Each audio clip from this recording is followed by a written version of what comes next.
decide on the service network. You have a methodology, a matrix that you will create, and finally arrive at a place. When you do this, you calculate the density of the car that you have, and what is the threshold limit for you to decide or zero in on a particular location. Okay, so the way it is done is that we on every 3 years we do what is called an ideal network planning. Okay, so ideal network planning, what it does is basically it tells us the density pin code wise. Okay, where are the customers already sitting, and it also gives us an indication of where is the next cluster coming. Okay. So where is the growth happening? For example, 10 years ago when we did our study in Chennai, we knew that OMR is going to be the next big cluster where residential complexes are coming, where customers are going to buy cars, and naturally you need to provide service to them. So this is not done, reactively. We do this kind of a planning 3 to 5 years before we go into a cluster. Okay. That means it's a periodical every exercise. 3 years. Every 3 years we do this exercise. Okay. You also follow the RTO. Yes. RTOs, so basically, how does that data come? The data also comes from agencies who work along with the RTO to analyze the data. And also some of the, I think earlier Škoda introduced long back, correct me if I'm wrong, the child part replacements and such things, where you need not throw away the entire part and then the okay. So how is it helping you? No, a lot. Just to give you some examples. For example, earlier we didn't know. Most of our parts actually, because of our product portfolio, were actually coming in from Europe. But with India 2.0 and 2.5, with the Kushaq, Slavia, and the Kailak, we have a lot of localization of parts. Almost 90% of our parts are local, and because of localization, the benefit also is that we are able to get sub-assemblies. Which were not possible to sometimes get from Europe. A lot of parts which were changed as assemblies earlier are now available with smaller parts to be changed.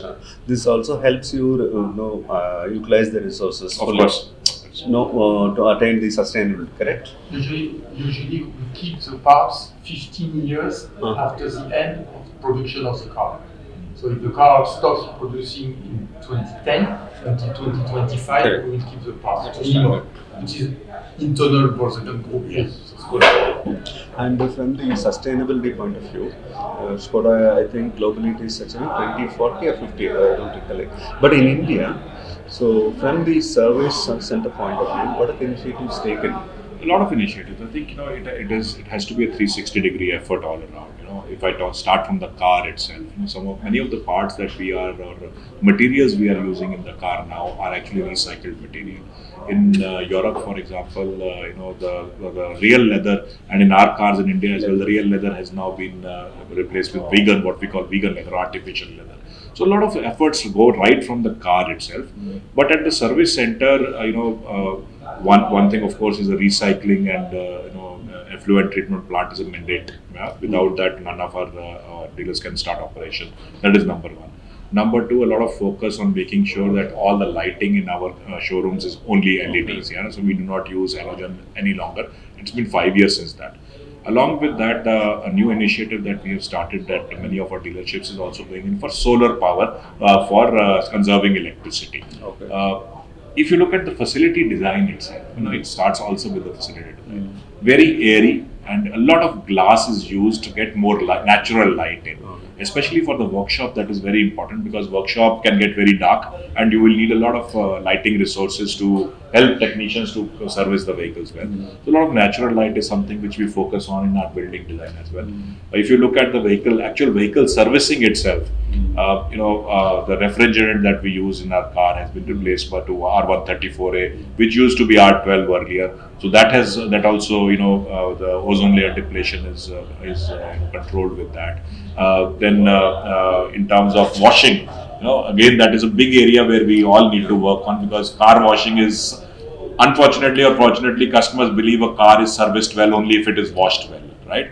But washing takes away a lot of water. For example, for washing one car which has come for service, you actually end up using 200 to 250 liters of water, right? So we have also tried to shift a lot to dry washing so that we can conserve water to a large extent. So these are some of the initiatives which we implement regularly in our service operations. Lastly, most of the service centers face one unique problem, which is manpower and training. Yes. So, any unique initiatives taken by Škoda to manage those issues and keep the service centers? I think JP can add to that, but right from the recruitment stage itself, we actually have a tie-up with I'm not sure now, earlier it was around 10 or 12 VG tabs. Yeah, so we have Which one? VG tabs. Okay. So it's called the Volkswagen Group Technical Apprentice Program, VG tab, where we have tie-up with local ITIs. Okay, there right at the ITI stage, we actually impart knowledge to them about our group vehicles, how to service them, the right processes, the right techniques. And many of those technicians who are in the ITIs going through this collaborative program actually end up joining our dealerships. So it's a good induction for them as well. And we also take the advantage or get the advantage that we have ready resources coming in. But training, as you know, is an ongoing process. There is no end to training. You have to continuously keep on increasing your skills. Today, you also saw that we had a master technician here. He has gone through that entire journey. From a basic technician to master technician, it sometimes takes 10 to 12 years to reach that kind of expertise. Yeah. So, and every year you have a lot of training programs. It's just an ongoing. There's not one answer. Yeah. It's just an ongoing. A lot of small programs. Training is one. Coaching. We are developing some online coaching, which answer to sustainability and economics also. So it's a lot of small actions, which is also the case for sustainability. A lot of small actions to improve staff retention and to improve sustainability. Just to come back on sustainability, in Europe, step by step, and now in India, step by step, we are talking about fluid, but we are talking about recycling batteries, we are talking about recycling tires, we are talking about recycling engine oil. All this approach to improve the recycling and to improve environment, and especially in India, it's important. Great, Ashish. Thank you Thank so you. much. Thank you so much. Talking to you. Thank you. JP, Thank you. talking to you. Thank you so much. Thank you.